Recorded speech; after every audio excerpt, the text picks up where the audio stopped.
Hello students, आज हम continuity and differentiability का एक नया टॉपिक स्टार्ट करेंगे।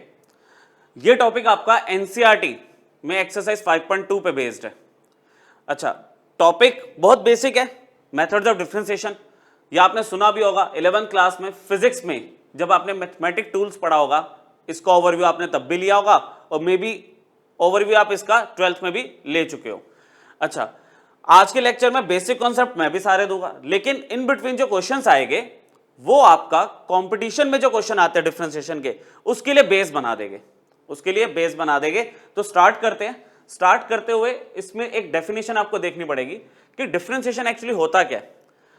अगर आप एक फंक्शन कंसिडर करते हो y is equal to F X और उसका डेरिवेटिव देखोगे with respect to variable x, तो उसको किससे डिनोट करेंगे हम? F dash x.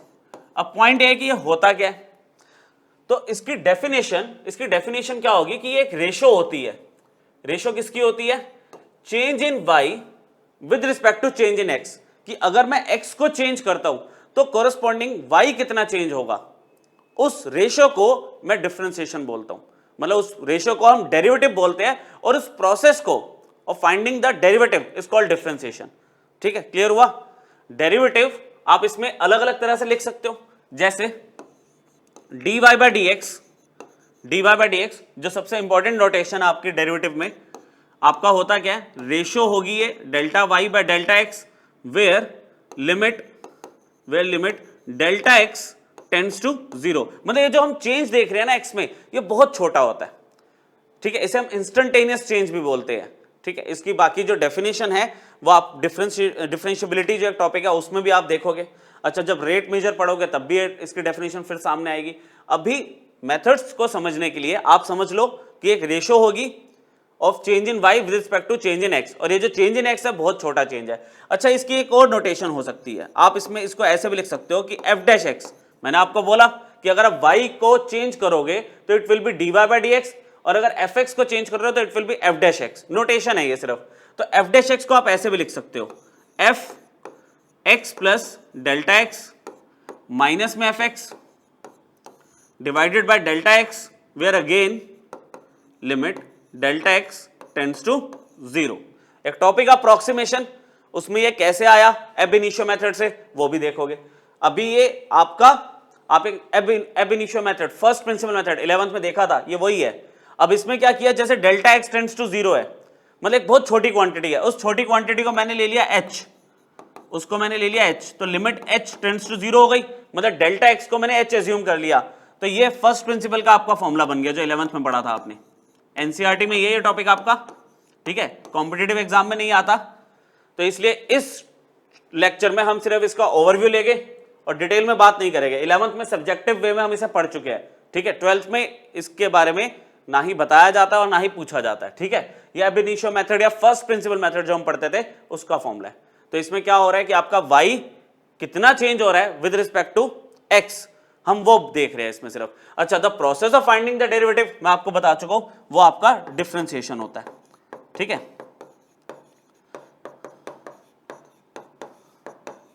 आपने डेरिवेटिव, अब डेरिवेटिव जब हमने बात की तो डेरिवेटिव को किस तरह से डिनोट किया जाएगा, मैंने पहले ही आपके लिए जितने डिफरेंट नोटेशंस पॉसिबल है वो सब बना दी कि डी बाई डी एक्स अगर आप एफ एक्स का करोगे, ठीक है, डी बाई डी एक्स क्या हो गया, ये डेरिवेटिव ऑपरेटर है, इसको ऑपरेटर बोलते हैं। मतलब मेजरली ना देखो, दो डेरिवेटिव ऑपरेटर देखोगे आप, एक ये और एक ये। कैपिटल डी का मतलब भी डी बाई डी एक्स होता है। ये दोनों ही क्या है? ऑपरेटर्स है। ऑपरेटर किसके है? Derivative operator. ठीक है बच्चों, ये सबसे कॉमनली यूज्ड वाले ऑपरेटर्स है। बाकी डिफरेंट नोटेशन, अगर डी बाई डी एक्स सिर्फ एफ का करोगे तो एफ इज अ फंक्शन, पूरा एफ एक्स नहीं लिखा। अच्छा, फिर एफ डैश एक्स, इन सबका मतलब एफ डैश एक्स है। अच्छा, एफ डैश एक्स ना लिख के जैसे यहां पे सिर्फ एफ लिखा, इसे एफ डैश भी लिख सकते हैं। अच्छा, एफ के ऊपर अगर डॉट भी लगा है ना, ये डॉट भी लगा है, तो ये भी आपका डेरिवेटिव ही डिनोट करता है। कुछ बुक्स में, मतलब फॉरेन ऑथर्स की बुक में आप एफ डॉट देखोगे तो उसका मतलब भी डेरिवेटिव किया हुआ है। ठीक है, और अगर ये सबस्क्रिप्ट में एक्स लगा दिया तो इसका मतलब ये है कि फंक्शन का मैंने डेरिवेटिव किया विद रिस्पेक्ट टू एक्स। अच्छा, ये सब f की टर्म्स में था। अगर fx ना दिया हो आपको, y दिया हो, तो y के ऊपर अगर डैश लग गया तो दैट मींस मैं y का डेरिवेटिव की बात कर रहा हूं, सिंगल डेरिवेटिव की बात, फर्स्ट डेरिवेटिव की बात की है। सिमिलरली y के ऊपर डॉट लग गया, same it denotes derivative of y with respect to x। और लास्ट नोटेशन आपका y सबस्क्रिप्ट 1, y1 का भी मतलब यही है कि आपने y को डिफरेंशिएट किया विद रिस्पेक्ट टू x। ठीक है, तो ये बेसिक नोटेशन आपको समझ आ गई। देखो ये आपके फंडामेंटल फॉर्मूले हैं, मैंने आपको बोला ये पढ़ चुके हो, तो इस पे हम ज्यादा टाइम ना वेस्ट करते हुए फटाफट आगे देखते हैं। मैंने टाइप 1 के 5 फॉर्मूले होते हैं। x raise to power n का अगर आप डेरिवेटिव करते हो तो हमने फर्स्ट प्रिंसिपल मेथड से इसको डिराइव किया था। फॉर्मूला होता है n x raise to power n minus 1 where n belongs to real number. Real number हो सकता है, कुछ भी हो सकती है n की वैल्यू रियल नंबर में। ठीक है, आपका नेगेटिव भी हो सकता है, ये आपका फ्रैक्शन में भी हो सकता है, कुछ भी हो सकता है। ठीक है, सबसे बेसिक फॉर्मूला ये आपको ध्यान होना चाहिए। अच्छा, e की पावर x का डेरिवेटिव की बात करूं, मतलब मैं अगर x में चेंज करता हूं तो एक्सपोनेंशियल में कितना चेंज आता है? एक्सपोनेंशियल फंक्शन कभी चेंज नहीं होता, ना ही डिफरेंशिएशन में, और आगे जब आप कैलकुलस में इंटीग्रल पढ़ोगे उधर भी चेंज नहीं होता। e raise to power x सबसे शरीफ फंक्शन है, e raise to power x ही रहता है बच्चों आपका। ठीक है, अब a raise to power x भी आपका एक्सपोनेंशियल फंक्शन ही है, लेकिन a यहां पे कांस्टेंट है और वो ग्रेटर देन 0, मतलब पॉजिटिव वैल्यू आपको लेनी है, a नेगेटिव नहीं हो सकता।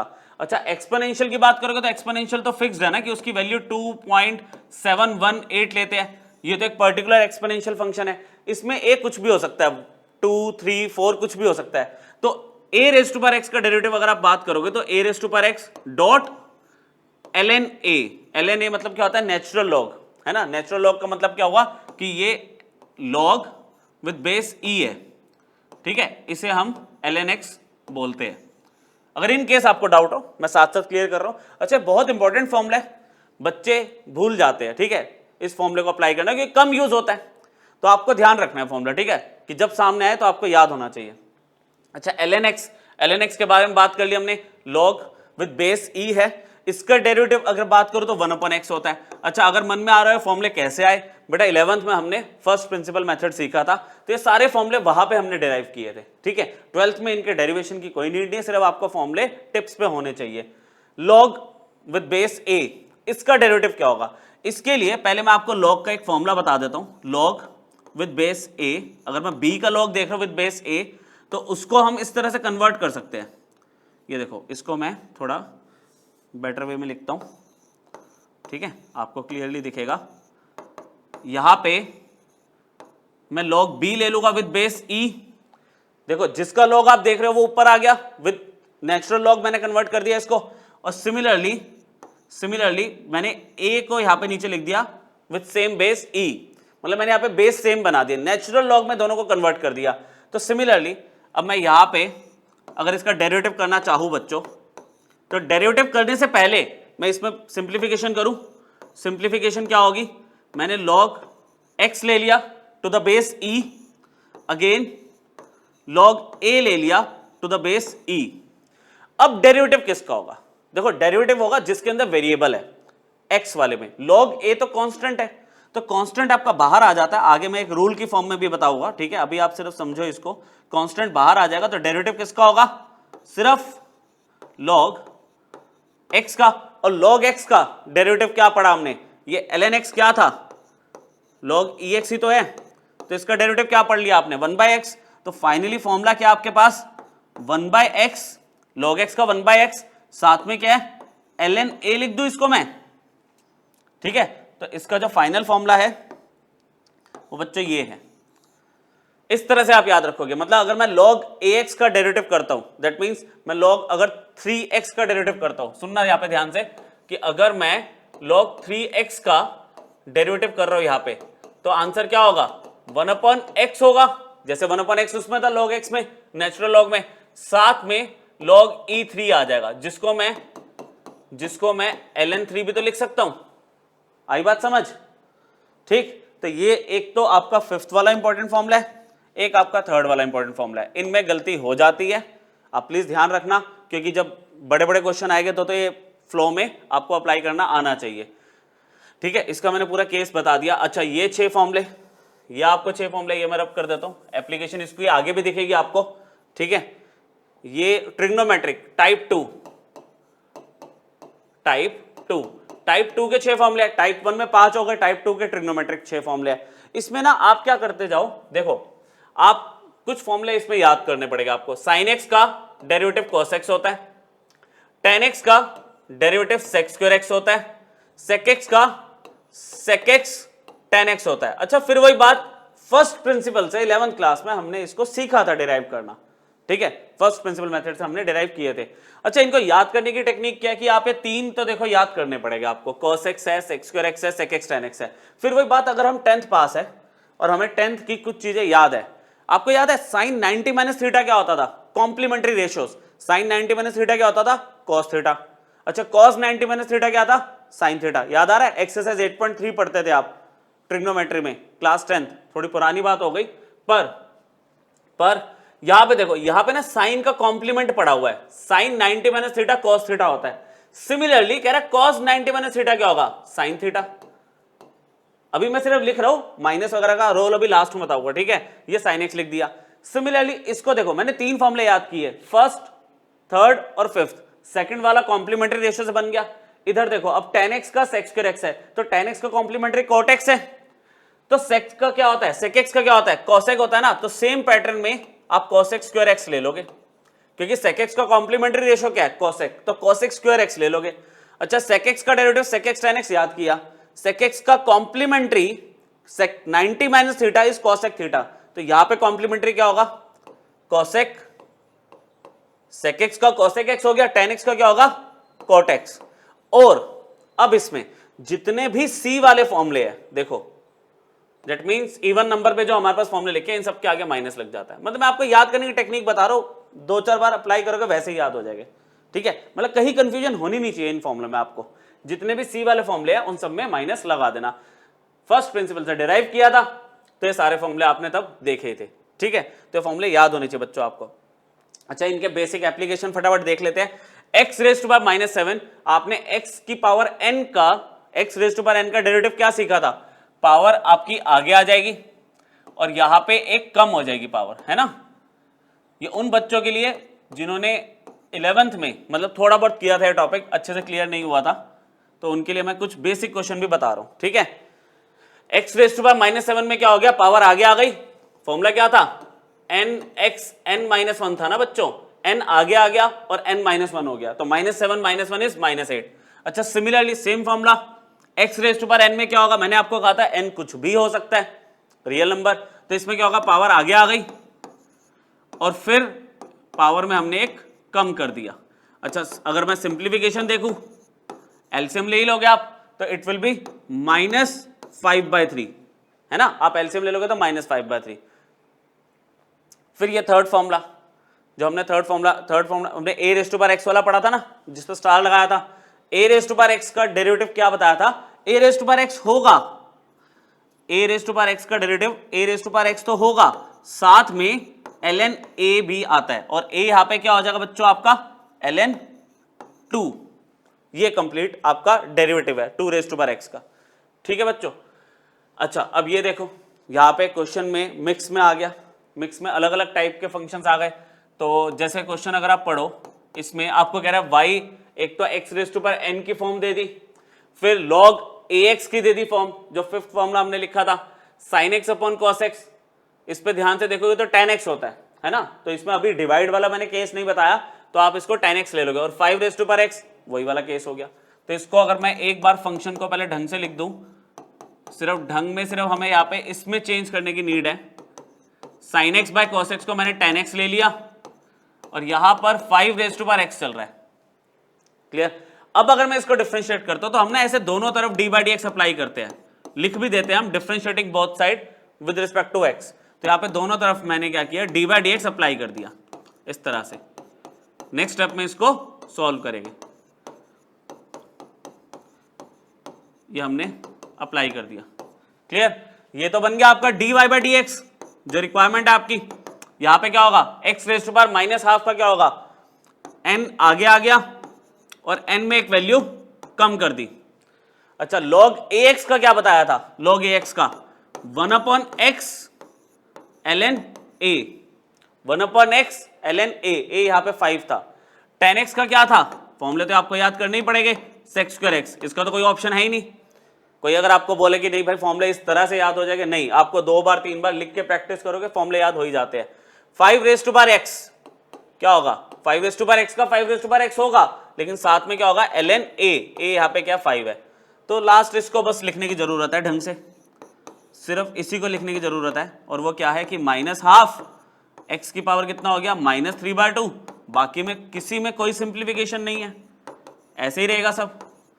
तो ये आपका बेसिक फॉर्मूला एप्लीकेशन है, ठीक है, कि फॉर्मूला अप्लाई कैसे करने आप एक बार देख लो। जो मैंने आपको टाइप 1 टाइप 2 बताया उनके मिक्स में एप्लीकेशन क्वेश्चंस की फॉर्म में आ सकती है। अच्छा, ये इतना बेसिक क्वेश्चन कभी पूछा थोड़ी जाएगा, ये तो यही कि जब क्वेश्चन आपका चल रहा होगा, कोई बड़ा क्वेश्चन होगा, सिंप्लीफाई करने के बाद लास्ट में कुछ ऐसी चीज दिखेगी जिसका हमें डिफरेंशिएट करना आना चाहिए, है ना, डिफरेंशिएशन करना आना चाहिए।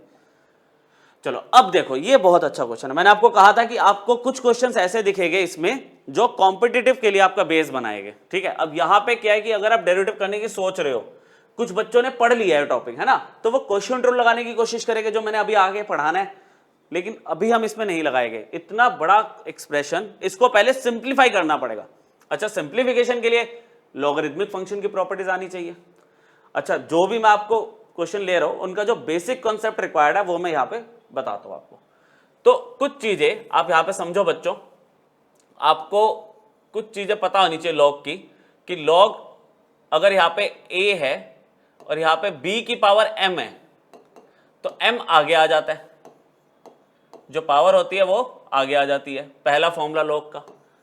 दूसरा फॉर्मूला, अगर ये बेस की पावर m दी हुई है, मतलब a raise to power m जो है ये बेस में है लॉग के, तो उसमें क्या होगा, m आगे आएगा लेकिन डिनोमिनेटर में, इस तरह से, ठीक है।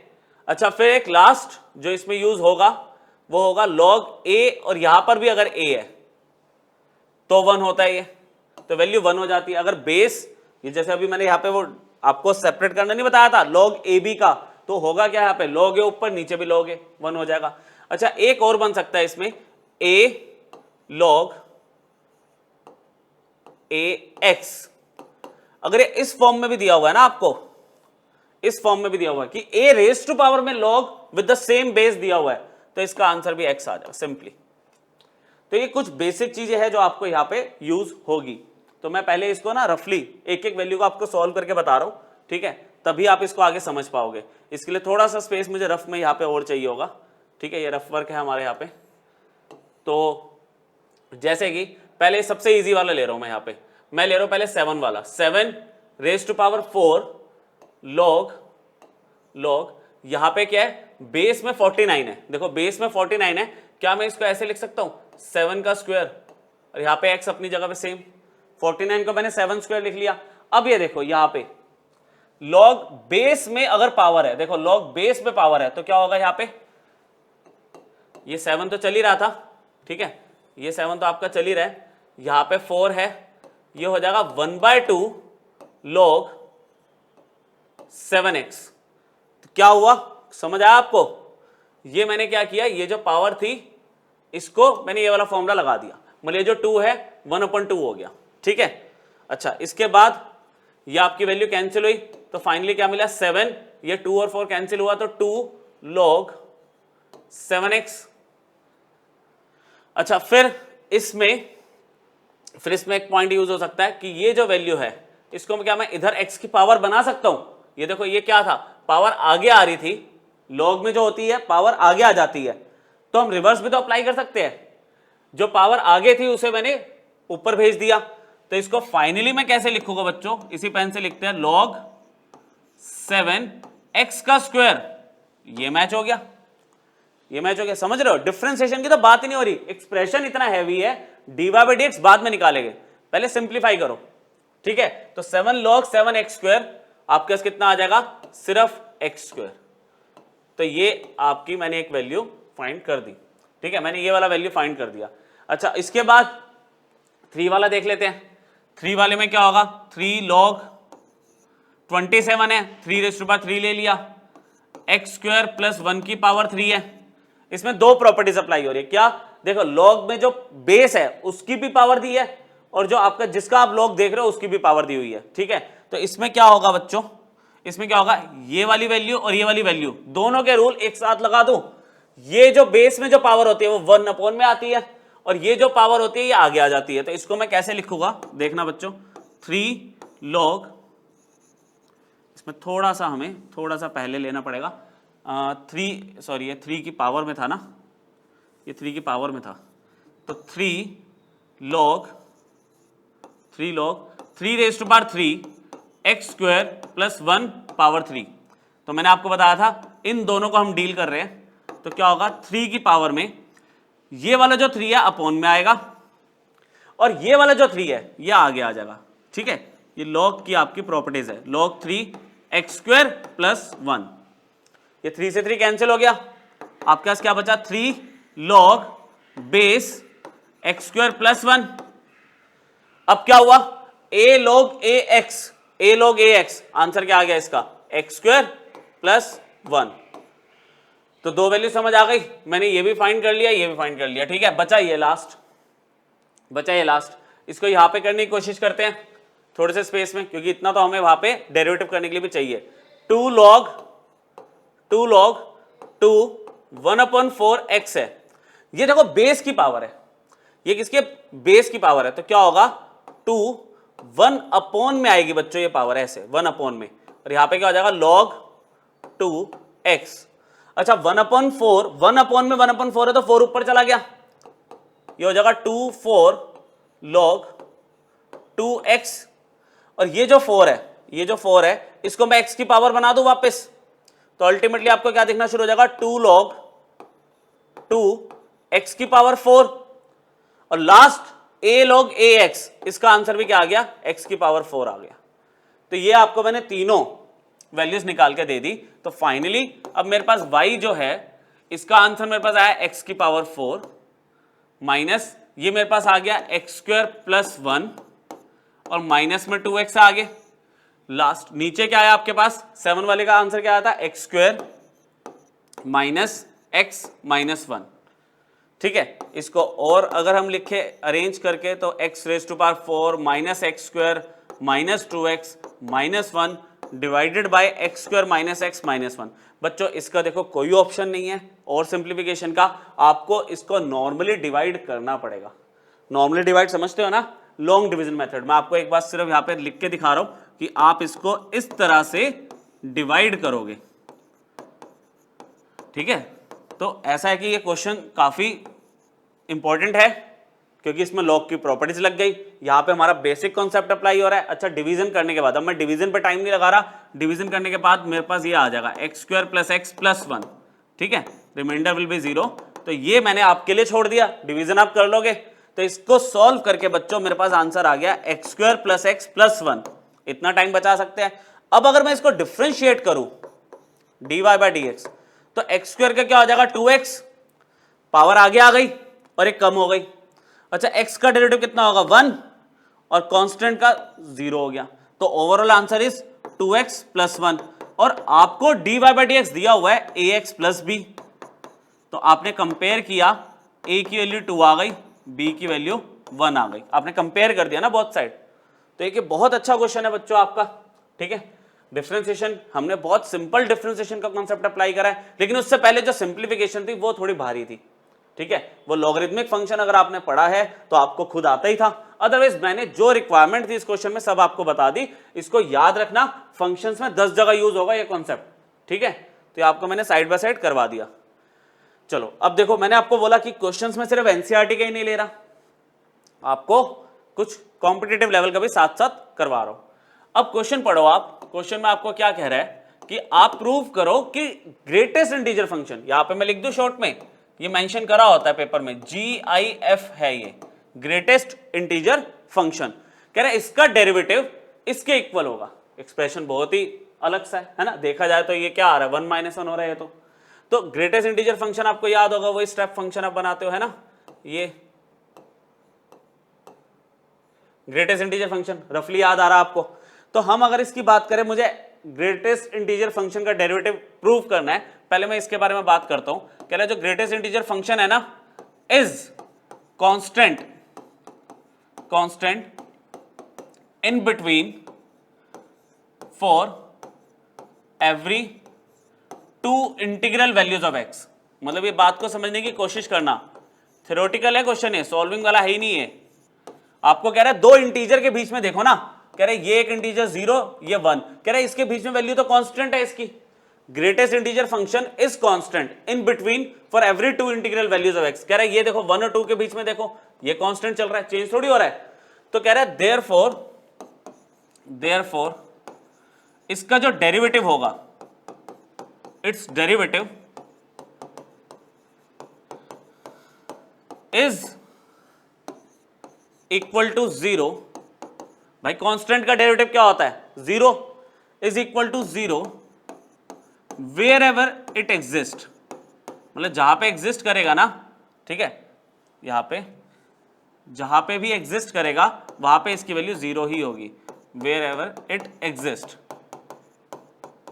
अच्छा, अब इसके अंदर इसका मतलब क्या हो गया, थोड़ा सा और इसको एक्सप्लेन करते हैं कि जो डेरिवेटिव है, derivative of greatest integer function is 0 for all values of x, for all values of x except integers. पहले तो देखो मैंने क्या बोला कि दो इंटीजर्स के बीच में वैल्यू कांस्टेंट है तो उसका डेरिवेटिव 0 होगा। तो अब इसको थोड़ा दूसरी तरह से इंटरप्रेट करें तो मैं कह रहा हूं कि इसका डेरिवेटिव क्या होगा? 0 होगा हर वैल्यू के लिए x की, एक्सेप्ट इंटीजर, क्योंकि इंटीजर पे यहां पे क्या बोलेंगे, एज एट इंटीजर आप बोलोगे इज अनडिफाइंड, है ना, उसकी वैल्यू अनडिफाइंड हो जाएगी ना, अनडिफाइंड हो जाएगी।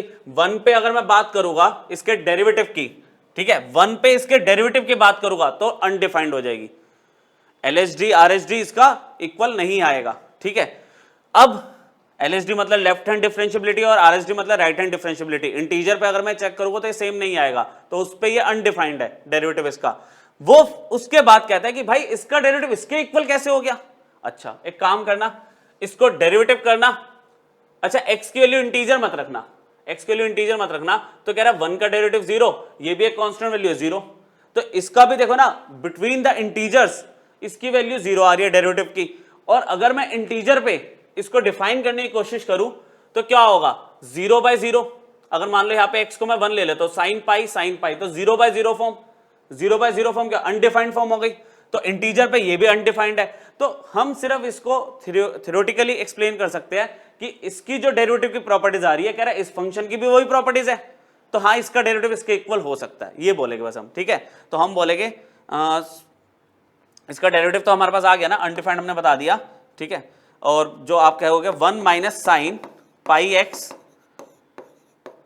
मतलब अगर आपको पेपर में क्वेश्चन आएगा तो प्रूविंग के लिए तो ऑब्वियसली नहीं आएगा, आपको ऑप्शन दे देगा, तो आप देखोगे ग्रेटेस्ट इंटीजर फंक्शन का जो डेरिवेटिव की प्रॉपर्टीज आई वो ऑप्शन में किस फंक्शन की प्रॉपर्टी से मैच हो रही है, आप उसको टिक कर दोगे। तो यहां पर हम लिख देंगे 1 minus sine pi x divided by sine pi x has same property,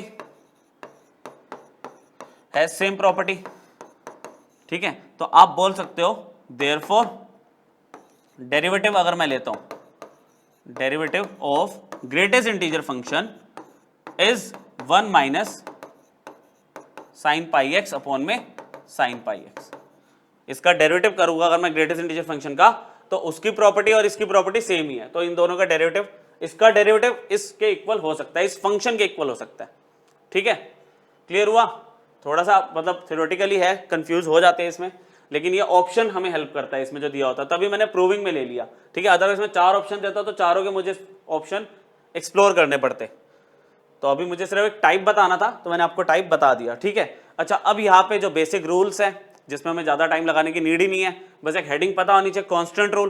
कह रहा है c एक कांस्टेंट है, मतलब उसके अंदर x है ही नहीं, तो कांस्टेंट के अंदर तो चेंज होता ही नहीं है ना, तो उसका डेरिवेटिव 0 हुआ, क्योंकि डेरिवेटिव का मतलब होता है चेंज चेक करना, कांस्टेंट मतलब फिक्स्ड है। तो यहाँ पे हमने बता दिया कि भाई c तो कांस्टेंट था, ये नहीं लिखा था, यहाँ पे लिख देता हूँ, वेयर c इज कांस्टेंट, इसको हम कांस्टेंट रूल बोलते हैं। अच्छा कांस्टेंट मल्टीपल रूल मतलब अब क्या है, मेरे पास c एक कांस्टेंट तो है ही, ux मतलब एक फंक्शन आ गया in terms of x, is a differentiable function. पहले बता दे कि डिफरेंशिएशन इसका हो सकता है, तो कह रहा है इन दोनों का डेरिवेटिव क्या होगा।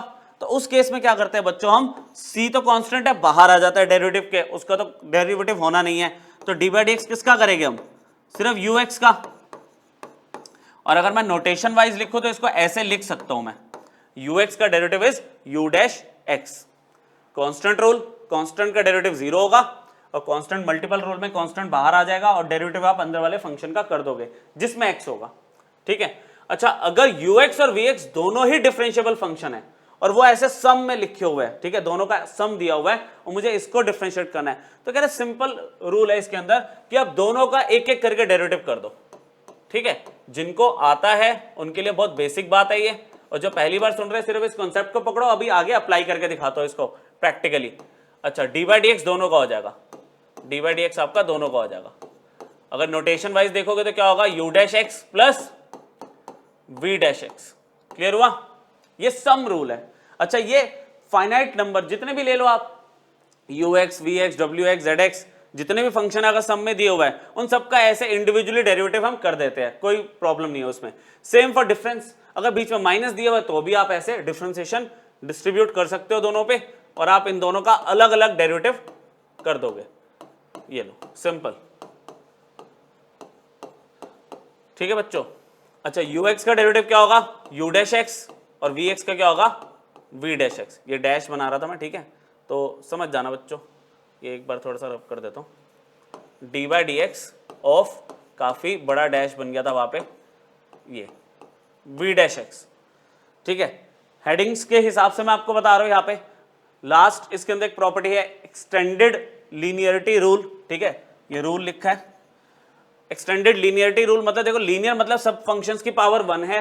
अच्छा, एक्सटेंड कर दिया कि मैंने 2 फंक्शन लिए थे, इसमें बहुत सारे ले लिए और कांस्टेंट भी मल्टीप्लाई कर दिए।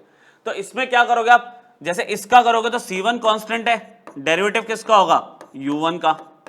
अच्छा, c2 कांस्टेंट है, डेरिवेटिव किसका होगा, u2 का। कह रहे ये प्रोसेस चलता रहेगा, जितने मर्जी फाइनाइट फंक्शंस ले लो। cn कांस्टेंट है, डेरिवेटिव किसका होगा, un का। क्लियर, ठीक। तो असली जो रूल है, ये तो बहुत बेसिक था बच्चों, असली जो रूल है वो ये है, प्रोडक्ट रूल है, क्वोशिएंट रूल है, रेसिप्रोकल रूल है। ये आपको बिल्कुल टिप्स पे होने चाहिए अगर आपको डिफरेंशिएशन में अपनी कमांड स्ट्रॉन्ग करनी है, ठीक है। तो इनिशियल कंडीशन तो वही है, u और v दोनों डिफरेंशिएबल फंक्शंस है। तो कहता है अगर ये दोनों फंक्शन प्रोडक्ट में पड़े हैं, प्रोडक्ट में, तो डेरिवेटिव कैसे करेंगे। दोनों चीजें प्रोडक्ट में है तो क्या करेंगे इसमें बच्चों, कह रहे फर्स्ट फंक्शन को आप एज इट इज रख दो, डेरिवेटिव कर दो सेकंड फंक्शन का। अभी प्रैक्टिकल एप्लीकेशन देखेंगे हम आगे। मैंने क्या किया, फर्स्ट फंक्शन को एज इट इज रखा, इसमें कुछ नहीं किया, सिंपली ऐसे प्लेस कर दिया, डेरिवेटिव किया सेकंड का, ठीक है, डेरिवेटिव कर दिया मैंने सेकंड का। अच्छा, उसके बाद एक मिनट इसको रीराइट कर देता हूं मैं, ठीक है। हाँ, तो उसके बाद प्लस लगा के कह रहा है vx को ऐसे रख दो, डेरिवेटिव कर दो फर्स्ट वाले फंक्शन का। मतलब इसको कैसे बोला जाएगा कि फर्स्ट फंक्शन हमने ऐसे रखा, डेरिवेटिव किया सेकंड फंक्शन का, प्लस लगा के सेकंड फंक्शन ऐसे रखा, डेरिवेटिव करा फर्स्ट फंक्शन का। अच्छा, इसमें बीच में प्लस है तो ऑर्डर मैटर नहीं करता। आप पहले vx का डेरिवेटिव जैसे कर रहे हो, मान लो ये चीज आपने पहले लिख दी, ये चीज पहले लिख दी, ये बाद में लिख दी, तो भी इक्वल है, कोई फर्क नहीं पड़ता। इसमें आप किसी का भी डेरिवेटिव करो, पर करना क्या है, एक एक करके डेरिवेटिव करना सबका है। जिसका डेरिवेटिव कर रहे हो दूसरे वाले को साथ में ऐसे रखो। अच्छा, क्वोशिएंट रूल में ऑर्डर मैटर करता है, क्वोशिएंट रूल में ऑर्डर मैटर करता है। क्वोशिएंट मतलब आपको दिख जाएगा जहां डिवीजन है दो फंक्शंस का, आप क्वोशिएंट रूल अप्लाई कर सकते हो। इसमें पर्टिकुलरली हम क्या करते हैं बच्चों, डिनोमिनेटर को ऐसे रख देते हैं पहले। इसमें पर्टिकुलरली डिनोमिनेटर को ऐसे रखेंगे, डेरिवेटिव करेंगे न्यूमिनेटर का, फिर बीच में आता है माइनस। ये रूल आपको याद रखने हैं, ठीक है, अप्लाई करेंगे क्वेश्चंस में आगे। हमने vx को ऐसे रखा, डेरिवेटिव किया ux का, फिर ux को ऐसे रखेंगे, मतलब न्यूमिनेटर को ऐसे रखा, डेरिवेटिव किसका करेंगे अब, डिनोमिनेटर का। अच्छा, इसमें बीच में माइनस लगा है तो ऑर्डर मैटर करेगा ना। इसमें तो अगर ये चीज मैं पहले लिख दूंगा तो गलत हो जाएगा। अच्छा, बाकी डिनोमिनेटर में क्या होता है, एक चीज और होती है, इसके डिनोमिनेटर का स्क्वायर आता है। इसमें ऑर्डर बहुत मैटर करता है, ठीक है। शॉर्ट में अगर मैं लिखूं तो v इंटू यू डैश है ये, minus u into v dash है, और v का स्क्वायर है। इसको शॉर्ट में लिखो तो क्या होगा, u v dash plus v u dash. तो कोई फर्क थोड़ी पड़ रहा है इसमें, प्लस में तो कोई भी फर्क नहीं पड़ेगा, आगे पीछे लिख लो, इसमें फर्क बिल्कुल पड़ेगा। ठीक है, तो ये आपका प्रोडक्ट रूल और क्वेश्चन रूल बहुत अच्छे से याद होने चाहिए, बहुत अच्छे से। और लास्ट इसमें एक रेसिप्रोकल रूल है। आज के लेक्चर में जितने भी रूल्स है वो इतने ही है, पढ़ेंगे हम और इनकी एप्लीकेशंस देखेंगे। कह रहा है फिर से यू एक डिफरेंशिएबल फंक्शन है, तो इसका रिजल्ट याद रखना, डायरेक्टली 1000 बार देखना क्वेश्चंस में यूज होगा पूरे साल भर में। आपको कह रहा है 1/ux का क्या होगा, आप ux का डेरिवेटिव ऊपर रख दोगे, ux का डेरिवेटिव ऊपर रख दोगे और ux का स्क्वायर नीचे आएगा और आगे माइनस आता है। ये होता है रेसिप्रोकल रूल कि अगर आपका किसी फंक्शन का रेसिप्रोकल आपके पास है तो आप उस फंक्शन का डेरिवेटिव ऊपर रख दो, नीचे उस फंक्शन का स्क्वायर और बाहर माइनस आएगा। ये रेसिप्रोकल रूल है। कंडीशनली ये सारे फंक्शन डिफरेंशिएबल होने चाहिए, मतलब इनका डेरिवेटिव जब मैं करने की कोशिश करूं तो डिफरेंशिएशन हो जाए, एग्जिस्ट करे डिफरेंशिएशन इनका। चलो अब यहां से क्वेश्चंस करेंगे, ठीक है। यहां से अब छोटे मोटे जितने अच्छे क्वेश्चंस हमें मिलेंगे वो मैं करवाता जाऊंगा आपको। आपको कह रहा है fx equal to root x g x दिया हुआ है और कुछ कंडीशन दे दी कुछ पर्टिकुलर पॉइंट्स पे। आपको बोल दिया कि जो g है एट 4 इक्वल टू 2, g का डेरिवेटिव एट 4 इक्वल टू 3 और आपको f का डेरिवेटिव बताना है एट 4। अच्छा f का डेरिवेटिव यहाँ पे डैश मतलब डेरिवेटिव। तो हमने क्या किया बच्चों, इसको स्टार्ट कैसे किया, fx में कोई मेजर सिंप्लीफिकेशन की नीड तो नहीं है, रूट एक्स है और यहाँ पे जी एक्स है, दोनों मल्टीप्लाई में है।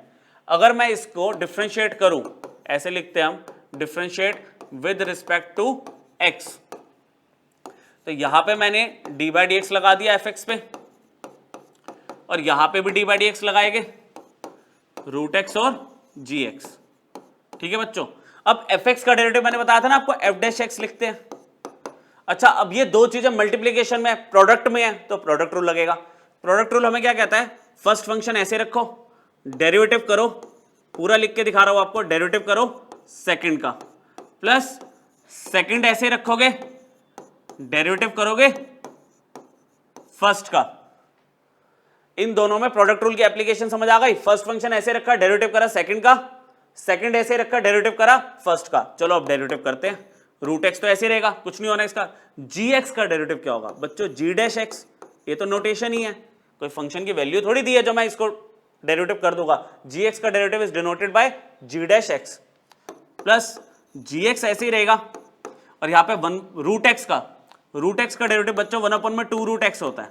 अगर आपको वैसे दिखाओ तो x की पावर 1/2 है ना ये, तो इसका डेरिवेटिव क्या होगा, पावर एक आगे आ जाएगी और एक कम हो जाएगी, 1/2 -1 हो जाएगा। तो आगे इसको सिंप्लीफाई करूं, ये मैं इसका डेरिवेटिव कर रहा हूं यहाँ पे, ठीक है। इसको सिंप्लीफाई करूं तो 1/2 x की पावर -1/2 हो जाएगा, ये डेरिवेटिव हो चुका है। अच्छा, पावर को पॉजिटिव बनाने के लिए मैं इसको नीचे ले आया, पॉजिटिव बना दी, और फिर ये 1/2 को हम कैसे लिख सकते हैं बच्चों, 1/2 को हम कैसे लिख सकते हैं, समझ गए, रूट एक्स लिख सकते हैं ना, तो 1/2 रूट एक्स। तो ये आपको पता होना चाहिए, ठीक है। अब जब मैं f डैश एक्स निकाल चुका हूं तो आपको f डैश एक्स की वैल्यू चाहिए 4 पर, f डैश 4 चाहिए, तो जहां जहां पे x है आपका, जहां जहां पे x है आप 4 रख दो, root 4 g dash 4 plus g at 4 और 1/2 रूट 4। अच्छा, रूट 4 की वैल्यू कितनी है, 2, रूट 4 की वैल्यू 2 हो गई, g डैश 4 ढूंढना 3 है, प्लस g एट 4 2 हो गया और यहां पे 2 इंटू रूट 4 की वैल्यू फिर से 2 आ गई। अच्छा, सिंप्लीफिकेशन में 2 से 2 कैंसिल हो गया, तो ओवरऑल आंसर आ गया 6 + 1/2, तो कितना हो गया आपके पास 13/2। ओहो, ठीक है, 13/2। कैलकुलेशन एक बार देख लेते हैं, g डैश 4 रूट एक्स की जगह आपने 2 रख दिया, ठीक है, g डैश 4 आपका 3 हो गया, g एट 4 आपको 2 दिया हुआ है और यहाँ पे 2 रूट 4, ठीक है। तो यहाँ पे आपका 6 + 1/2 13/2 आ गया आपका आंसर, ठीक है। तो कैलकुलेशन का पार्ट आप फिर भी एक बार देखते रहना, साथ साथ कॉन्सेप्ट समझ लो। पहले आपने डेरिवेटिव किया यूजिंग प्रोडक्ट रूल और फिर जिस पॉइंट पे आपसे डेरिवेटिव पूछा गया वो पॉइंट आपने सब्स्टिट्यूट कर दिया और लास्ट में पॉइंट पुट करना होता है, ठीक है। अच्छा, नेक्स्ट क्वेश्चन, क्वेश्चन नंबर 5 आपको दिया y is equal to root x dot sine x dot cos x. ये डॉट मतलब मल्टीप्लीकेशन है। इस बार ना देखो आप, तीन चीजें आपको मल्टीप्लीकेशन में दी हुई है, तीन चीजें, तीन फंक्शन है, रूट एक्स, साइन एक्स और कॉस एक्स, और उसका y डैश मांगा है। y डैश मतलब डेरिवेटिव, है ना, y डैश मतलब आपका डेरिवेटिव, y आपको दिया है रूट एक्स साइन एक्स और कॉस एक्स। अगर आप इसको डिफ्रेंशिएट करते हो बच्चों, डिफ्रेंशिएट अगर आप करते हो इसमें, तो यहाँ पे d y by d x होगा, और यहाँ पे अभी मैं डी बाई डी एक्स सिर्फ लिख रहा हूँ, यहाँ पे रूट एक्स साइन एक्स और कॉस एक्स। अच्छा, d y by d x को तो मैं वाई डैश भी तो लिख सकता हूँ, जो क्वेश्चन में रिक्वायरमेंट है उससे मैच कर देते हैं। अब यहाँ पे ना तीन चीजें मल्टीप्लीकेशन में, तो क्या तीन का प्रोडक्ट रूल होता है कुछ? बिल्कुल होता है। प्रोडक्ट रूल जितने मर्जी फंक्शन हो आप लगा सकते हो, एक कंडीशन होती है उसमें कि आप जिसका डेरिवेटिव कर रहे हो उसको तो करो, बाकी दोनों को एज इट इज लिख देना, मतलब बाकी जितने भी फंक्शन उनको एज इट इज रखोगे। तो ये जो सक्सेसफुल है ये तीन फंक्शन पे ही जनरली, इससे ज्यादा पूछता नहीं है, तीन तक ही मतलब आपको करना थोड़ा वर्थ रहेगा, अदरवाइज तो बहुत लेंदी हो जाता है। ठीक है, यहाँ पे अब हम क्या करेंगे, जैसे मान लो मैंने क्या किया, रूट एक्स का करना है, तो मैं साइन एक्स और कॉस एक्स को ना पहले अपने पास ऐसे ही लिख रहा हूं, और डेरिवेटिव किसका कर रहा हूं मैं, रूट एक्स का। अभी सिर्फ लिख रहा हूं, किया नहीं है डेरिवेटिव। प्लस मान लो रूट एक्स का डेरिवेटिव मैंने कंसिडर कर लिया, अब साइन एक्स का करना है, तो रूट एक्स और कॉस एक्स को मैंने ऐसे ही रखा, और डेरिवेटिव किसका करेंगे अब हम, साइन एक्स का, इस तरह से।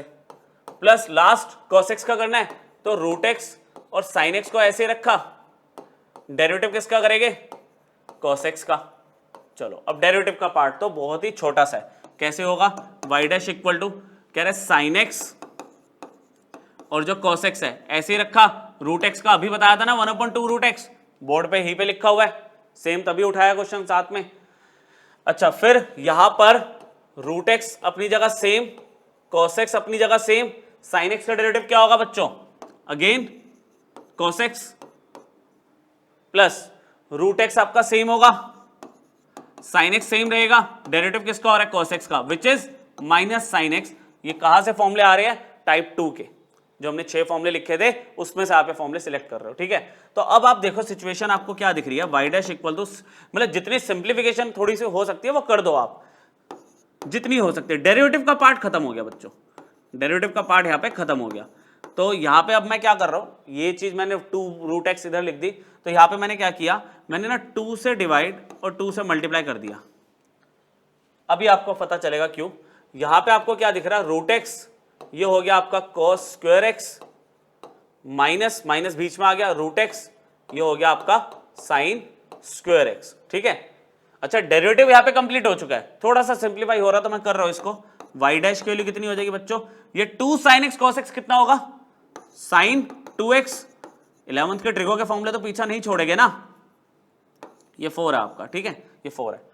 अच्छा, उसके बाद यहां पे रूट एक्स कॉमन आ रहा है, ये हो जाएगा cos square x minus sine square x. ये क्या होता है बच्चों बताओ, ये क्या होता है, लिखो final answer, sign 2x upon में 4 root x plus root x यहाँ पे, और बच्चों ये cos 2x होता है। ठीक है, तो यहाँ पे हमारा ट्रिगो का sin 2x का फॉर्मूला और ट्रिगो का ही cos 2x का फॉर्मूला जो 11th में पढ़ा था वो भी यूज हो रहा है। ठीक है, क्लियर हुआ। हमने यहाँ पे क्या लगाया, ये product rule for 3 function, product rule for 3। ठीक है, तो ये सबसे बढ़िया तरीका, एक को करो डेरिवेटिव, बाकी 2 को ऐसे ही रखो और करना सबका। अच्छा, क्वोशिएंट रूल आ गया। 2 चीजें जहां डिवाइड में दिख रही है आप क्वोशिएंट रूल अप्लाई कर सकते हो, है ना। तो अब 2 चीजें डिवाइड में है, मतलब अगर आपका ये u है और ये v है, तो क्वोशिएंट रूल हमें क्या कह रहा था। ठीक है, लिखो अब डायरेक्टली dy बाई dx लिख दो। यहाँ पे क्वोशिएंट रूल क्या कहता है, डिनोमिनेटर को आप ऐसे रखो। ठीक है, अब रूल मैं दोबारा नहीं लिख रहा, मैं आपको जो बोल रहा हूं सुनो ध्यान से। v मतलब डिनोमिनेटर को ऐसे रखा, डेरिवेटिव किसका करेंगे, न्यूमरेटर का, माइनस न्यूमरेटर आपका ऐसे ही रहेगा, और डेरिवेटिव किसका करोगे आप, डिनोमिनेटर का। और क्वोशिएंट रूल में तो एक और बात थी कि आप डिनोमिनेटर का स्क्वायर करके रखोगे। इसका कुछ करना नहीं है, ये ऐसे ही रहेगा थ्रू आउट द क्वेश्चन, पर हाँ पार्ट है ये क्वोशिएंट रूल का।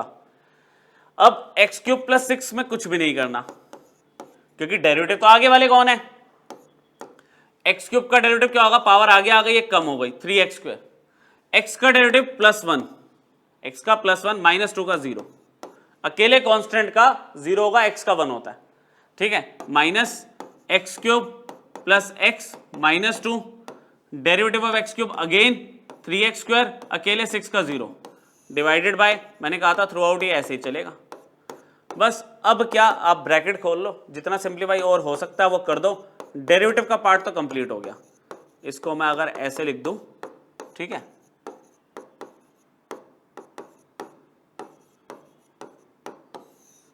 तो बिना एरर के आप प्लीज इसको सॉल्व कर लेना। ब्रैकेट्स वगैरह खोल लोगे ना, ठीक है, इसको आप सॉल्व कर लेना फर्दर। डिफरेंशिएशन का पार्ट हो चुका है, डिफरेंशिएशन का पार्ट हो चुका है, सिर्फ ब्रैकेट खोलने हैं। 7th 8th क्लास से करते आ रहे हो, है ना, प्लस माइनस कर लेना, जो ऊपर प्लस माइनस हो रहा कर देना, बाकी वही आपका फाइनल आंसर है। Again application for quotient rule, ठीक है, इसको भी करें फटाफट। एक और प्रैक्टिस कर लेते हैं क्वोशिएंट रूल की। dy बाई डी एक्स क्या कहता है, डिनोमिनेटर ऐसे रखोगे, डेरिवेटिव करोगे न्यूमिनेटर का, माइनस न्यूमिनेटर ऐसे ही रहेगा, डेरिवेटिव होगा डिनोमिनेटर का, और डिनोमिनेटर का होल स्क्वायर तो होना ही है ना, ये मैंने अप्लाई कर दिया। अब डेरिवेटिव कर दो, करो डेरिवेटिव, एक्स स्क्वायर प्लस 1 ऐसे ही 5x माइनस 2 का डेरिवेटिव करोगे। देखो 5x माइनस 2 का मतलब क्या हो गया, कांस्टेंट मल्टीपल रूल, कांस्टेंट ऐसे रहेगा, x का डेरिवेटिव करोगे तो 5 ऐसे रहेगा, x का डेरिवेटिव तो 1 होगा, अकेला कांस्टेंट 0 हो गया, माइनस 5x माइनस 2 ऐसे, यहां पे x स्क्वायर का क्या होगा 2x प्लस 0 अपॉन में x स्क्वायर प्लस 1 का होल स्क्वायर, ठीक है, ये होल स्क्वायर है, यहां पे आया समझ। फिर वही बात है कि सिंप्लीफिकेशन रह गई बस, तो इसकी सिंप्लीफिकेशन तो काफ़ी छोटी सी है। आपने एक्स स्क्वायर प्लस 1 के साथ यहाँ पे 5 दिख रहा है आपको, और यहाँ पे 5x माइनस 2 के साथ 2x दिख रहा है, अपॉन में एक्स स्क्वायर प्लस 1 का होल स्क्वायर, तो ये हो जाएगा आपका 5x स्क्वायर प्लस 5, और ये हो जाएगा आपका माइनस में 10x square plus 4x divided by x square plus 1 का होल स्क्वायर। मतलब डेरिवेटिव का पार्ट यहीं पे खत्म हो चुका है, सिंप्लीफाई कर रहा हूं मैं बस। यहाँ पे आपका फाइनल आंसर कितना आ रहा है, minus 5x square plus 4x plus 5 divided by x square plus 1 का होल स्क्वायर। तो कुछ इस तरह का आंसर यहाँ पे आएगा, ठीक है। तो वो मल्टीप्लाई मैंने आपके लिए छोड़ दिया टाइम बचाने के लिए थोड़ा सा। तो ये आपकी एप्लीकेशन थी क्वोशिएंट रूल की, ठीक है बच्चों। इससे पहले आपने प्रोडक्ट रूल की एप्लीकेशन देख ली, 2 का प्रोडक्ट रूल और फिर 3 का प्रोडक्ट रूल, और 2 क्वेश्चन आपने क्वोशिएंट रूल के भी देख लिए, ठीक है। इसकी प्रैक्टिस आप कोई भी एक रेफरेंस बुक उठा के कर सकते हो। मतलब क्वोशिएंट रूल और प्रोडक्ट रूल स्पीडली अटेम्प्ट हो जाना चाहिए, इसमें गलती नहीं होनी चाहिए आपकी, ठीक है। अब देखो यहाँ पे क्वोशिएंट रूल लग जाएगा। अच्छा इसमें क्या है बच्चों, क्वेश्चन ही ले रहा हूं मैं आपके लिए अब इसमें आगे। मतलब जरूरी नहीं है कि 2 चीजें जब आप डिवाइड में देखोगे तो क्वोशिएंट रूल ही लगाना है, कभी कभार टाइम बच भी सकता है। क्वोशिएंट रूल लगाने से पहले आप हल्का सा अगर इस पे ध्यान दो, सिंप्लीफाई करो। सिंप्लीफाई कैसे कि इसे बाइफरकेट कर लूं, अगर मैं इसके अगर पार्ट्स कर दूं तो ऐसे लिख सकते हैं। अच्छा इसमें एक्स स्क्वायर और एक्स, सिर्फ एक एक्स बचेगा। यहां पे अगर बात करूं रूट एक्स बाय एक्स, सबको पता 1 बाय रूट एक्स होता है, ठीक है। कैसे, या फिर इसको ऐसे लिख दूं मैं कि रूट एक्स का मतलब क्या है, आपके पास एक्स की पावर 1/2 डिवाइडेड बाय एक्स की पावर 1 है, तो ये क्या हो गया 1/2 माइनस 1, तो ये कितना हो गया -1/2। ऐसे लिख दूं डायरेक्टली एक्स की पावर -1/2 ले लूं। तो अगर इतना आप हवा में सोच सकते हो तो अब देखो डेरिवेटिव तो इसका करना है, क्वोशिएंट रूल क्यों लगाए अब हम।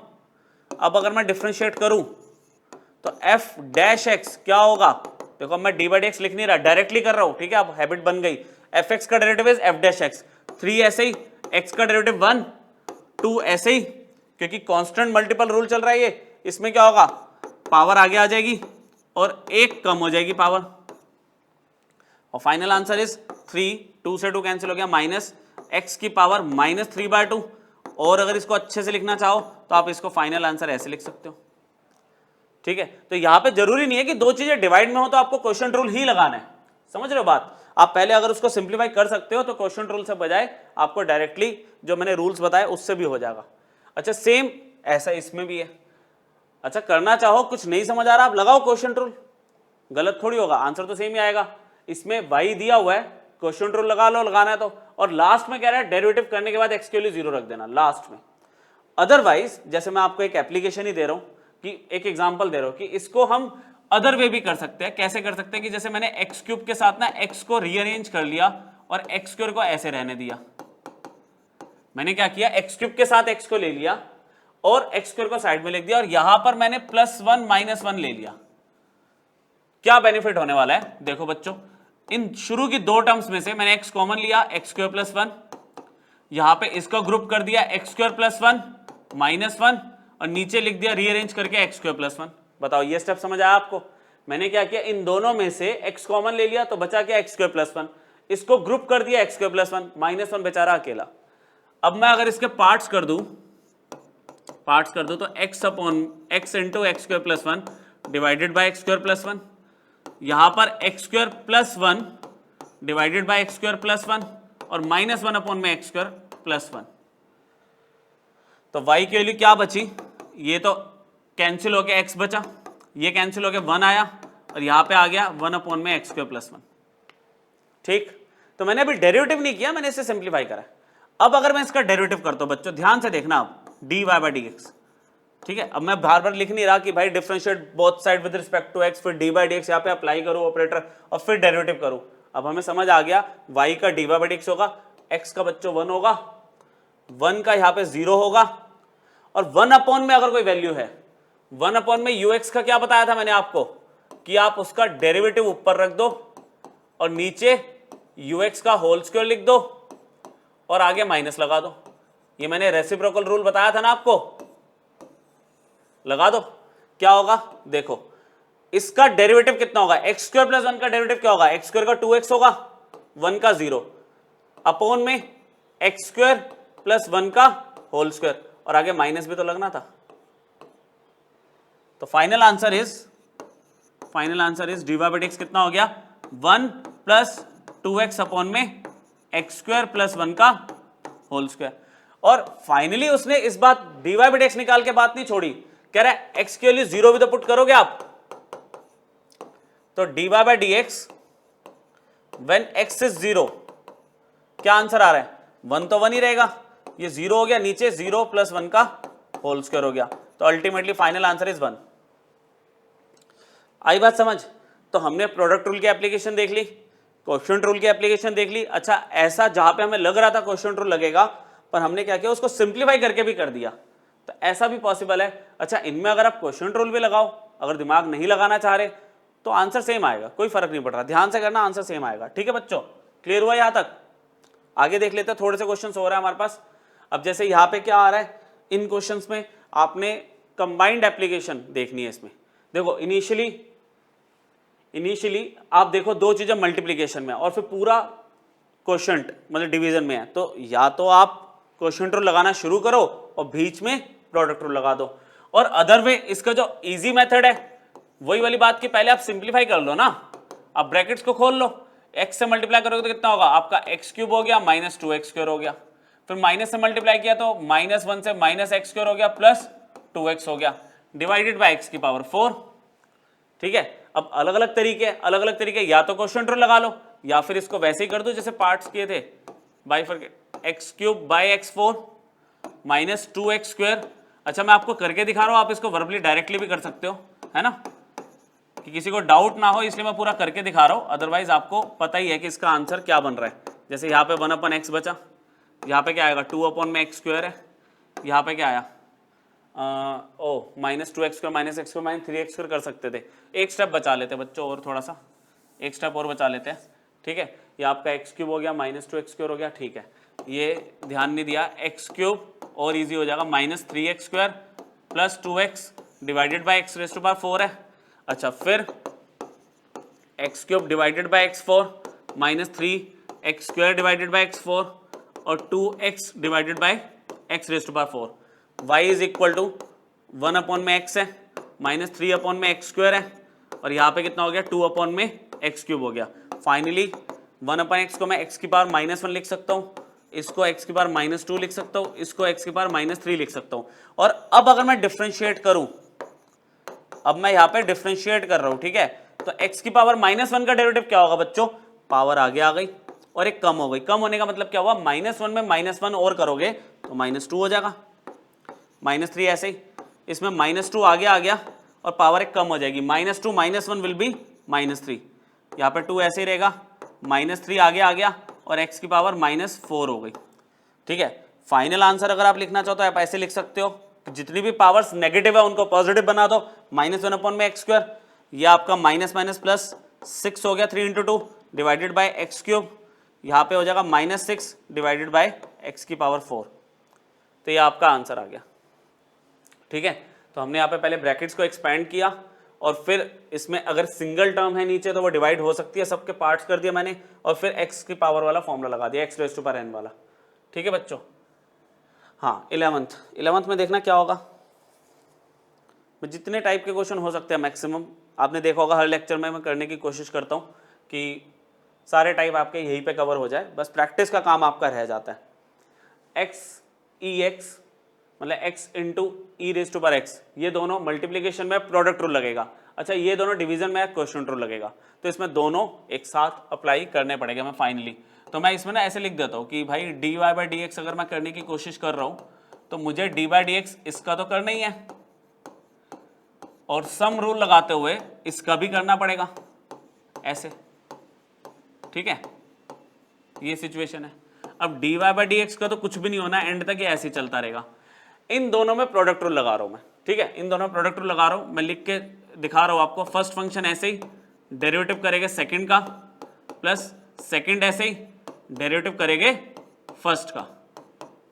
ठीक है बच्चों, ये मैंने प्रोडक्ट रूल की एप्लीकेशन आपको दिखाई है। इसमें क्वोशिएंट रूल लगेगा, तो इसमें क्या कहता था मैं, डिनोमिनेटर ऐसे रहेगा, डेरिवेटिव करोगे आप न्यूमरेटर का, माइनस न्यूमरेटर ऐसे रहेगा, डेरिवेटिव करोगे आप डिनोमिनेटर का, और डिनोमिनेटर का होल स्क्वायर आएगा यहाँ पे। ठीक है बच्चों, अब dy/dx की बात अगर मैं करूं, x ऐसे रहेगा, e⁻x का डेरिवेटिव क्या होगा, e⁻x प्लस e⁻x ऐसे ही है, x का डेरिवेटिव क्या होगा 1। समझ आई बात, x का ऐसे रखा, e⁻x का डेरिवेटिव e⁻x होता है टाइप 1 के फॉर्मूले, e⁻x ऐसे रखा, x का डेरिवेटिव 1 कर दिया। आगे देखते हैं, ln x तो ऐसे ही रहेगा, sin x का derivative is cos x type 2। अच्छा, sin x ऐसे रहेगा और ln x का कितना है 1/x divided by ln x का होल स्क्वायर। बस अब एक लास्ट स्टेप सिंप्लीफिकेशन का है, कुछ प्लस माइनस तो होगा नहीं है इसमें। जैसे मान लो मैंने ex कॉमन ले लिया दोनों में से, तो ये बच गया x + 1। इधर मैंने x एलसीएम ले लिया, पूरे के नीचे x एलसीएम ले लिया, तो x इधर भी आ जाएगा, ये आ जाएगा x ln x इंटू में cos x माइनस में sin x अपॉन में x ln x का होल स्क्वायर। मतलब ये जो x था ना अपॉन वाला, वो इसके साथ भी तो आएगा। तो ये फाइनल आंसर आपका। ठीक है, इसमें मैंने प्रोडक्ट रूल और क्वोशिएंट रूल दोनों सम रूल के यूज करते हुए अप्लाई करा है। सम में क्या था, इसका भी डेरिवेटिव होगा, इसका भी होगा, और लगा दिया हमने। ठीक है, समझ आया सबको, ये नोट कर लेना सब। ठीक है, और एक बार रीप्रैक्टिस कर लेना, एक छोटी सी एप्लीकेशन है इसकी। एप्लीकेशन देखिए, क्वेश्चन पढ़े एक बार, कह रहा है find the rate at which the function y = x² sin x is changing with respect to x when x = pi. Simple है, आपको रेट पूछा, रेट मतलब कि कितनी स्पीड से चेंज हो रहा है। ठीक है, y का चेंज पूछ रहा है, लेकिन स्पीड मतलब ये नहीं कि टाइम के रिस्पेक्ट में, इसमें with respect to x mention कर दिया। तो इसको कैसे स्टार्ट करेंगे, बहुत सिंपल क्वेश्चन है बच्चों, ये ज्यादा मुश्किल तो है ही नहीं। डेरिवेटिव के पॉइंट ऑफ व्यू से कह रहा है x² × sin x आपका गिवन फंक्शन था, आपको चेक करना है कि y आपका कितना चेंज हो रहा है जब आपका x चेंज होगा। तो मतलब इनडायरेक्टली वो डिफरेंशिएट करवा रहा है विद रिस्पेक्ट टू x। मतलब देखो, आपको y का चेंज पता करना है जब आपका x चेंज हो रहा है, तो इसका मतलब आपको dy/dx ही तो करना है, कोई डाउट थोड़ी है इसमें। ठीक है, करें इसको। तो यहां पर जैसे dy/dx तो कुछ नहीं होगा, सेम ऐसे ही चलता रहेगा। वर्किंग जो होनी है वो इधर होनी है, राइट हैंड साइड पे। आपने x² को ऐसे रखा, प्रोडक्ट रूल लगा रहा हूं मैं, डायरेक्टली लगा रहा हूं प्रोडक्ट रूल। ठीक है, x² को ऐसे रखा, डेरिवेटिव किया sin x का which is equal to cos x, plus sin x को ऐसे रखा और डेरिवेटिव कर दिया x² का, x² का डेरिवेटिव होता है 2x। ठीक है, अब वो कहता है कि यहीं पे बात खत्म नहीं कर रहा, आपने y कितना चेंज हो रहा है विद रिस्पेक्ट टू x वो तो निकाल दिया, लेकिन पर्टिकुलरली तब जब x = पाई है। तो हम यहां पे लास्टली क्या करोगे, व्हेन x = पाई ये वैल्यू रख दोगे। तो आपने यहां पे क्या किया, dy/dx रखने की कोशिश की, तो x की जगह आपने पाई रखा, पाई स्क्वायर हो गया, डॉट cos पाई, प्लस यहां पे साइन पाई हो गया डॉट 2 पाई। इसकी वैल्यू देखो आगे, पाई स्क्वायर तो ऐसे रहेगा, कॉस पाई की वैल्यू कितनी हो जाएगी बच्चों -1 प्लस साइन पाई की वैल्यू 0 होती है, 0 into 2 pi, ultimately answer is -पाई²। तो कभी कभार ना आपको रेट जो बताना था वो बता दिया, लेकिन इसके ना इंटरप्रिटेशन पे आ जाते कि इंटरप्रेट करो इसे। तो इंटरप्रेट में क्या होगा कि देखो dy/dx की वैल्यू नेगेटिव आ रही है, ठीक है, तो हम यहाँ पे क्या बोलेंगे, जो नेगेटिव साइन है इसका मतलब कि जब मैं x की वैल्यू पाई को रख रहा हूं तो जो फंक्शन है ना मेरा डिक्रीज हो रहा है। देखो ये बहुत चीजें डिटेल में हम एप्लीकेशन और डेरिवेटिव जब पढ़ेंगे तो करना ही है, लेकिन अभी जो आ सकता था बीच में मैंने वो भी आपको बता दिया कि यहाँ पे जो y हो रहा है ना चेंज, वो डिक्रीजिंग वे में हो रहा है कि y की वैल्यू कम हो रही है जब मैं x को चेंज कर रहा हूं, और पर्टिकुलरली जब x इक्वल टू पाई रखा तो ये वैल्यू कितने से चेंज हो रही है, at the rate of π² units of y। देखो ना y की कितना चेंज हो गया वैल्यू आई, π², तो कह रहा π² यूनिट्स ऑफ y, अगर मैं x की एक भी यूनिट इंक्रीज करता हूं ना तो ये π² यूनिट्स y में चेंज हो जाता है, लेकिन वो डिक्रीजिंग वे में चेंज होता है, मतलब वैल्यू कम होती है π² से। आया समझ? ठीक है, तो ये आपका एप्लीकेशन था। वैसे इसको हम AOD चैप्टर नंबर 6 में तो पढ़ेंगे एप्लीकेशन और डेरिवेटिव में, पर अभी एक चीज यूज हो सकती थी तो मैंने साथ के साथ बता दिया आपको। ठीक है, चलो 2 क्वेश्चन हमारे पास हो रहा है बच्चों। तो मेथड्स ऑफ डिफरेंशिएशन में आपको मैंने आज प्रोडक्ट रूल, क्वोशिएंट रूल और जो रेसिप्रोकल रूल उस पर फोकस किया है। अच्छा, नेक्स्ट जो लेक्चर रहेगा वो चेन रूल और लॉगरिथमिक डिफरेंशिएशन पे रहेगा। ठीक है, तो गिनती के मतलब है 5-6 टॉपिक इसमें पूरे चैप्टर में, एक बड़ा चैप्टर है आपका ये, लेकिन ये है कि प्रैक्टिस वाला चैप्टर है, मजा आता है अगर इसके क्वेश्चंस हमारे कॉन्सेप्ट समझ आ जाए, क्वेश्चंस होने लग जाते हैं आराम से। चलो अब इसमें क्या कहता है आपको, क्वेश्चन नंबर 13 में आपको y की ने 2 अलग अलग फॉर्म दे दी। ऐसा भी होता है, कह रहा है कि आपकी ये y की जो 2 अलग अलग फॉर्म है इनको डिफरेंशिएट करो और देखना कि आंसर अलग अलग आ रहा है क्या, क्योंकि देखो 10th की बात करूं तो ये चीज हमें पता है कि इक्विवेलेंट है ट्रिग्नोमेट्री के हिसाब से। मैंने क्या किया, पहली फॉर्म उठाई y is equal to 1 - cos x by sin x। तो 2 चीजें जब डिवीजन में होती है क्वोशिएंट रूल लगाएंगे। मैंने यहाँ पे क्या करा, लिखा differentiate with respect to x, तो यहाँ पे लगाया dy/dx y के पास। दोबारा से मैं एक बार करके दिखा देता हूँ ये चीज, इसको करने का बेसिक तरीका यही है, ये लिख दिया। अब y का डेरिवेटिव कितना होगा बच्चों, dy/dx। अच्छा, यहाँ पे 2 चीजें डिवाइड में है तो क्वोशिएंट रूल लगेगा। क्वोशिएंट रूल क्या कहता है, sin x ऐसे रखोगे, डेरिवेटिव करोगे न्यूमरेटर का, मतलब डिनोमिनेटर को मैंने ऐसे रखा, डेरिवेटिव किया न्यूमरेटर का। ठीक है, माइनस न्यूमरेटर को ऐसे रखा और डेरिवेटिव किसका करेंगे, डिनोमिनेटर का, और यहां पे डिनोमिनेटर का होल स्क्वायर। डेरिवेटिव कर दे, sin x को तो ऐसे ही रखा, ठीक है, ये dy/dx तो चल ही रहा है। sin x को हमने ऐसे रखा, 1 - cos x का डेरिवेटिव क्या होगा बच्चों, 1 का 0 हो गया, cos x का क्या होता है, -sin x होता है, तो माइनस माइनस प्लस हो जाएगा, माइनस माइनस प्लस हो जाएगा। यहाँ पे -1 - cos x ऐसे रहेगा, sin x का कितना हो गया, cos x हो गया, अपॉन में sin x का स्क्वायर है यहाँ पे। ठीक है, करते हैं इसको आगे सॉल्व करते हैं, थोड़ा सा सिंप्लीफाई तो मांगता है, अभी सिंप्लीफाई और हो जाएगा तो ये हो जाएगा sin x और sin x sin² x हो जाएगा। ठीक है बच्चों, यहाँ पे क्या आएगा, माइनस में cos x, ये क्या हो गया, माइनस में cos x plus cos² x, plus cos² x upon में sin x का होल स्क्वायर। अच्छा, ये sin² x plus cos² x को कंबाइन करूं तो ये 1 हो गया, आइडेंटिटी, ये आ गया 1 - cos x अपॉन में sin² x। इसको ट्रिग्नोमेट्रिक रिजल्ट्स को यूज करके चेंज कर सकते हैं।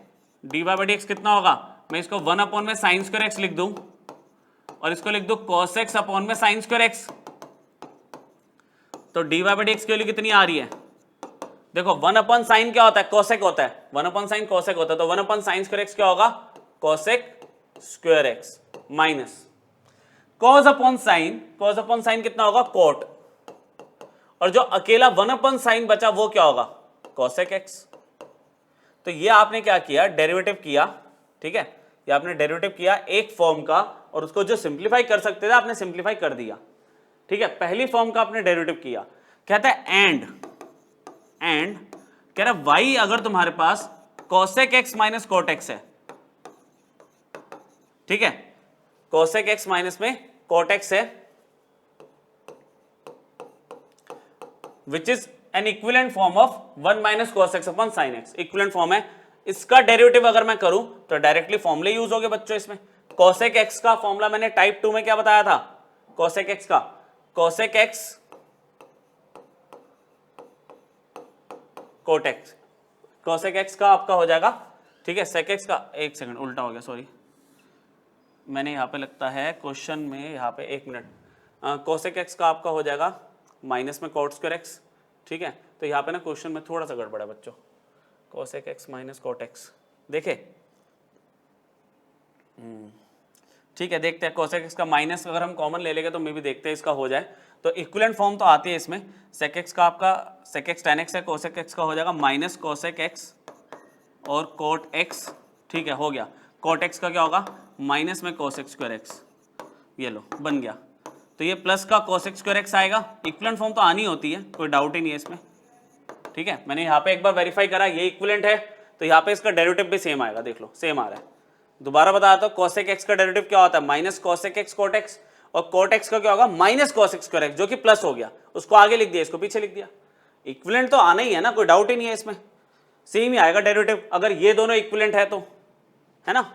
चलो लास्ट एक क्वेश्चन है हमारे पास बच्चों इसका, ये देखो, यह आपका प्रीवियस ईयर क्वेश्चन है, आपका इतना बेसिक टॉपिक है ये, उस बेसिक टॉपिक पे भी हमारा मेंस में क्वेश्चन आया होगा कुछ साल पहले, तो आप ये देखो, आपको कह रहा है कि एक स्टूडेंट ने एक मिस्टेक की in writing quotient rule of differentiation. वो मिस्टेक क्या थी कि जैसे fx अपॉन gx का डेरिवेटिव करते हो तो हमें क्या सीखा था कि gx पहले रहेगा, ऐसे ही fx का डेरिवेटिव होगा। इसने क्या कर दिया, इसने क्या किया, fx को ऐसे रखा, gx का डेरिवेटिव पहले कर दिया, और फिर माइनस लगा के कि gx को ऐसे रखा, fx का डेरिवेटिव, अच्छा डिनोमिनेटर सेम है, आपका डिनोमिनेटर सेम है, लेकिन जो ऑर्डर था ना इसने उल्टा ले लिया, तो ये तो बात गलत है, लेकिन he still gets a correct answer, मतलब क्वेश्चन रूल तो उसने गलत लगाया लेकिन फिर भी उसका आंसर सही आ रहा है।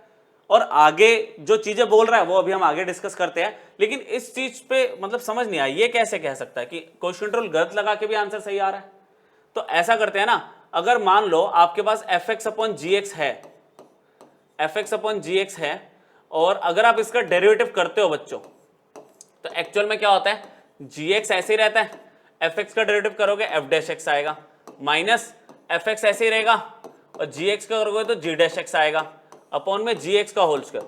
देखो एक्चुअल क्वोशिएंट रूल तो ये है ना, दोनों में फर्क क्या आ रहा है, मैं इसमें माइनस कॉमन ले लूं, माइनस कॉमन ले लूं, यहां पे क्या आएगा, fx पहले हो जाएगा g डैश x के साथ, और माइनस gx के साथ क्या आ जाएगा, f डैश x ऐसे, और यहां पे आ जाएगा gx का होल स्क्वायर।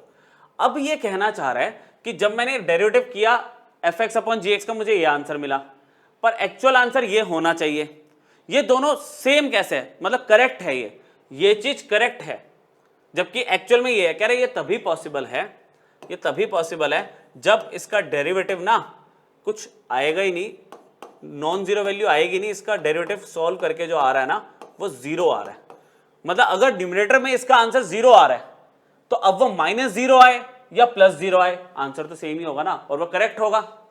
दोबारा सुन लो, ये देखो डिनोमिनेटर दोनों के सेम है, न्यूमरेटर में फर्क है माइनस का, तो कह रहे हैं ये दोनों माइनस की चीजें सेम कब हो सकती है, कह रहा है a इक्वल टू माइनस है, कब हो सकता है, कह रहा है जब वो a जीरो होगा तभी तो होगा,